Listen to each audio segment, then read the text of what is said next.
Manuel Saliulo, que é professor, é um sociólogo, e queria começar, portanto, consigo, Manuel Saliulo, enquanto sociólogo, enquanto professor universitário, tu estás muito ligado com estudantes e, penso eu, para além das outras matérias que leciona, eu penso que essa temática sobre o desenvolvimento social em África está em, digamos assim, está em teu domínio.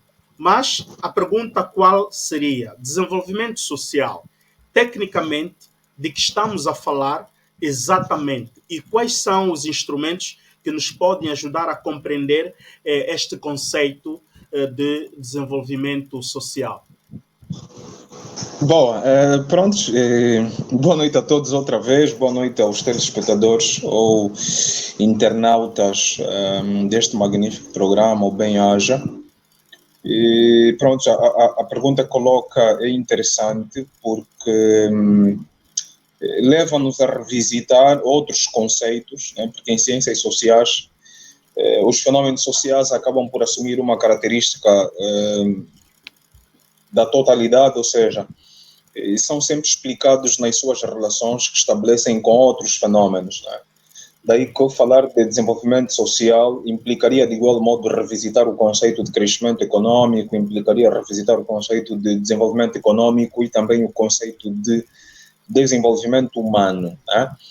Pronto, mas o conceito de desenvolvimento social é um conceito que, vá lá, é novo, apesar de não ser tão novo assim, não é? Porque é um conceito que emana desde os anos 50 do século XX, e surge porque esta preocupação, porque até então o conceito predominante era o conceito de crescimento econômico, e o crescimento econômico é um fenómeno ou uma variável que centra de forma excessiva a sua preocupação nas variáveis quantitativas, ou seja, estamos a olhar para o PIB e também para o PND, né? Ou seja, o PNB, que é o Produto Interno Bruto, e depois o Produto Nacional Bruto, que são variáveis que apontam basicamente aquilo que é a capacidade produtiva de um determinado país.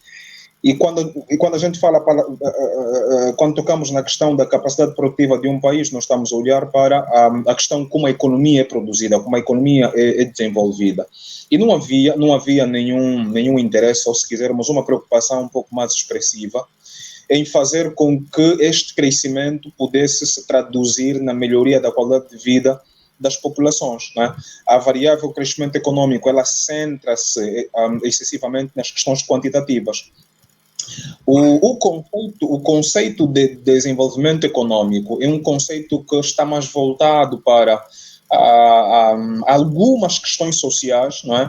Tem a ver com a questão da própria taxa de desemprego, tem a ver com o índice, de igual modo, da população ativa, a questão do combate à pobreza.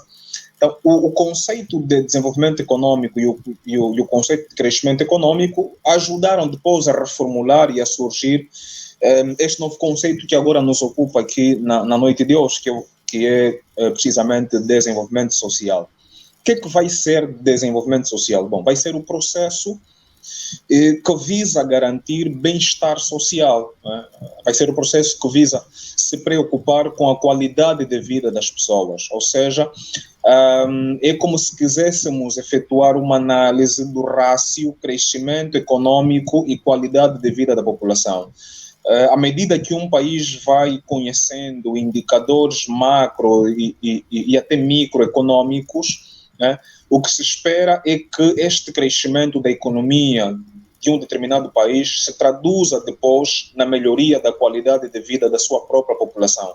As pessoas que estão inseridas numa determinada sociedade devem sentir de forma expressiva, devem sentir de forma prática a aplicabilidade dos recursos nacionais do seu país para que as suas condições de vida venham a ser melhoradas. Então, desenvolvimento social tem a ver com o bem-estar da população, procurar o bem-estar da população, engajar-se para que as pessoas tenham uma qualidade de vida que seja digna e de igual modo merecedora daquilo que é ou daquilo que são os recursos existentes no seu próprio país. Agora, em termos de indicadores, normalmente têm sido apontados alguns indicadores, muitos deles nós conhecemos.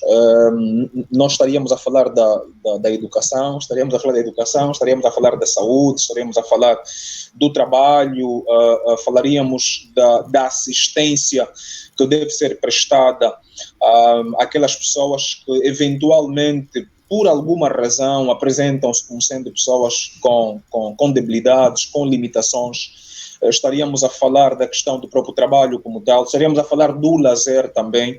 Existem no total, penso que 9 indicadores que constroem esse conceito de desenvolvimento social. Logo, se tivermos que refletir em torno deste conceito a nível da África e também a nível de Angola, a nossa atenção estaria voltada para esses indicadores. Como é que nós estamos do ponto de vista de educação, como é que nós estamos em termos de saúde, de criação de condições básicas para as pessoas poderem conhecer essa tão almejada meta que é bem-estar das pessoas, né? De facto, Dr. Saliulo, eu queria mesmo já fazer a segunda pergunta que está ligado a este conceito que começas a desenvolver aqui. E a pergunta, de forma muito precisa, é mesmo essa. Fazendo uma fotografia no contexto africano, em função a esta definição que nos dás, a esta explicação técnica que acabaste de nos dar, em particular em Angola, fazendo uma fotografia, uma observação microscópica, será que existe o desenvolvimento social? A que ponto estamos depois das independências? Portanto, Angola, que há 47 anos estamos desenvolvidos. Estavas aqui a nos dar alguns indicadores, não é, do bem-estar da população. Qual é a tua fotografia que podes fazer? Porque vejo a maior parte dos que estão hoje no painel aqui são angolanos, embora que o público que está a nos seguir é variado, mas fazendo uma fotografia de Angola, e peço-te para fazer também um esforço de dar algumas referências de alguns países africanos. A que ponto nós estamos com desenvolvimento social neste caso? Bem, eu penso que, apesar de ter consciência de que perguntas de género, normalmente para serem respondidas, nós teríamos de realizar um estudo, mas também temos a consciência de que quando aquilo que é evidente passa a ser negado, então devemos fazer um esforço aturado para perceber as causas de tais negação, né? Ou de tais negações. No caso, podemos não realizar um estudo, mas as evidências falam por si. Em Angola, infelizmente, nós ainda não atingimos o desenvolvimento social. Sei que isso é possível, não é? Porque também é preciso aqui recordar que o conceito de desenvolvimento social é um conceito que emana, tal como já disse, nos anos 50, e é um conceito meramente ocidental. Logo, tem as suas restrições do ponto de vista de operacionalização, do ponto de vista de aplicabilidade, pode não funcionar no contexto africano, se olharmos para aquilo que são as especificidades dos contextos para os quais estes conceitos nasceram, né, ou nascem. A África tem uma realidade completamente diferente. Mas voltando para a questão que coloca, claramente que em Angola nós ainda não temos esse desenvolvimento social, porque a fotografia que nós temos nos apresenta uma realidade muito assustadora, né?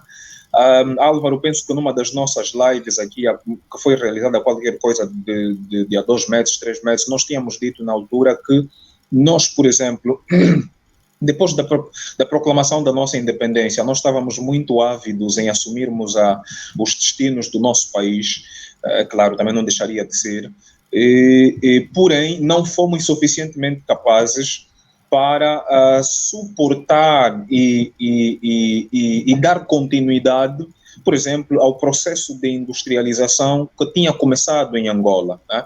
De 1946 a 1972, nós tínhamos o café a liderar a balança comercial internacional, depois tínhamos os recursos minerais, e tínhamos indústrias que nos permitiam criar uma cultura de exportação na altura. Depois da retirada dos colonos, ou seja, do colono no caso, todos os estudos que tinham sido feitos ou realizados, eles levaram consigo, nós não fomos capazes de desenvolver estudos que nos permitissem conhecer as potencialidades do ponto de vista de alocação de recursos do nosso próprio país. De forma estranha, de 1977 a 1979, nós caímos drasticamente, as indústrias começaram a ser fechadas, começamos a conhecer uma campanha de deterioração dessas indústrias, uma campanha de substituição massiva da capacidade de exportação para uma gritante capacidade de importação. De lá para cá, Angola nunca teve um crescimento econômico que fosse estrutural.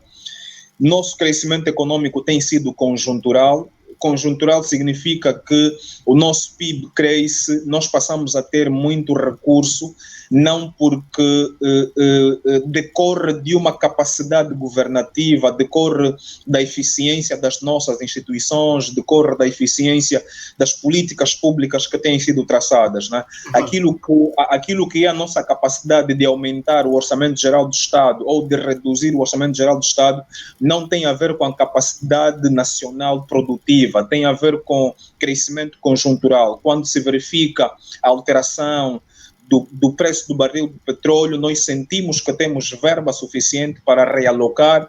Quando há alteração, quando o preço cresce, sentimos que há necessidade de fazermos correções econômicas ou correções orçamentais.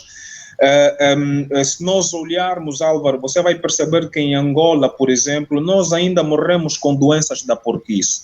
Um país que tem como principal causa de morte doença da porquice é um país que não está desenvolvido socialmente. Nós ainda morremos de paludismo, morremos de febre tifoide. Paludismo e febre tifoide tem a ver com falta de higiene.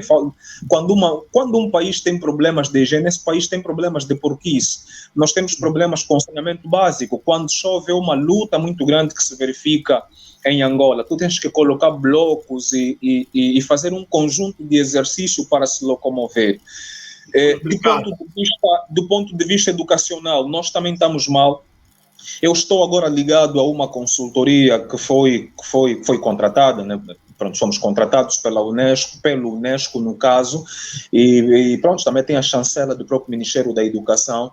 Estamos a tentar elaborar protótipos comunitários e protótipos de perfis escolares, e a província da Huila é a província que foi eleita como amostra para depois produzir resultados que se traduzam na generalização para todo o país.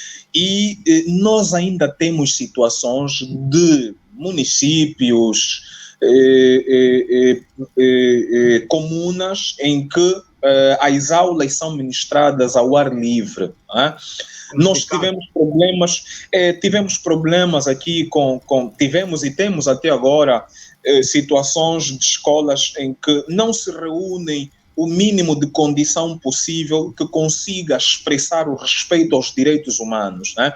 A partir do ano de 1990, por exemplo, a doutora Amartya Sen propôs ao mundo, propôs às Nações Unidas a criação de um novo conceito, que é o conceito de desenvolvimento humano, para sustentar esta ideia de que não se pode falar de desenvolvimento social se apartado estiver do conceito de desenvolvimento humano, porque o principal foco de uma política pública, o principal foco de uma agenda de governação, quer seja ela uma agenda institucional ou até uma agenda sistêmica do ponto de vista de formulação de políticas públicas, o principal foco acaba por ser o ser humano. Ou seja, se tu defines uma política que não é capaz de promover o ser humano, de respeitar aquilo que são os direitos fundamentais do ser humano, esse país está distante de promover desenvolvimento social. Repare, quando nós falamos, por exemplo, sobre esperança de vida em Angola, qualidade de vida em Angola,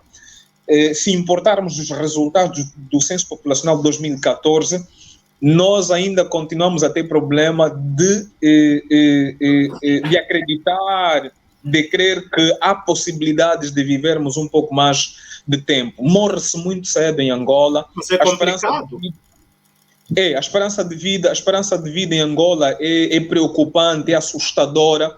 Os países nórdicos, por exemplo, que estão sempre a partilhar entre si essa tribuna dos melhores países para se viver, a esperança de vida lá é muito alta. Nós aqui, a partir de 51, a partir de 49, já começamos a ficar muito preocupados porque os nossos velhos morrem muito cedo, né? Os nossos pais morrem muito cedo, os nossos irmãos morrem muito cedo, e isso decorre de quê? Isso decorre da ineficiência das nossas instituições, que não conseguem sequer promover um bom ensino de qualidade. As nossas instituições sanitárias, ou se quisermos de saúde, não conseguem promover um bom serviço que consiga garantir ao cidadão a longa vida, um tratamento eficaz. Nós corremos aqui bem perto a vizinha da Namíbia, a vizinha Namíbia, a África do Sul, que reúnem condições de saúde melhores do que Angola. Repare, Álvaro, boa parte do sistema, por exemplo, hidráulico que há ou seja, hidrográfico que há na Namíbia, é sustentada por Angola, é sustentado esse sistema por Angola. Nós damos água, damos energia, mas eles têm melhores condições do que nós. A nível da educação, por exemplo, Moçambique está agora a viver realidades bem diferentes da nossa, está muito avançado que Angola, e do ponto de vista de recursos, esse país tem mais recursos que a Namíbia. Angola perde com poucos países em África, nós perdemos com a República Democrática do Congo. O Congo tem muito recurso. Aliás, se nós olharmos para nível da própria história, desde a realização da Conferência de Berlim de 1984 a 1985, uma das conclusões que se chegou foi que pudessem facilitar o processo de exploração a nível do próprio Congo, porque o Congo sempre teve potencialidade do ponto de vista de recursos. E, aliás, esse conflito que a FLEC tem estado a desenvolver em Cabinda, em parte é movida também por essa ideia. Bom, por um lado, pela ideia de que Cabinda nunca foi Angola, e, por outro lado, a ideia de que aquilo que eles têm de recurso no seu subsolo nunca se traduz na melhoria da condição de vida dessas populações.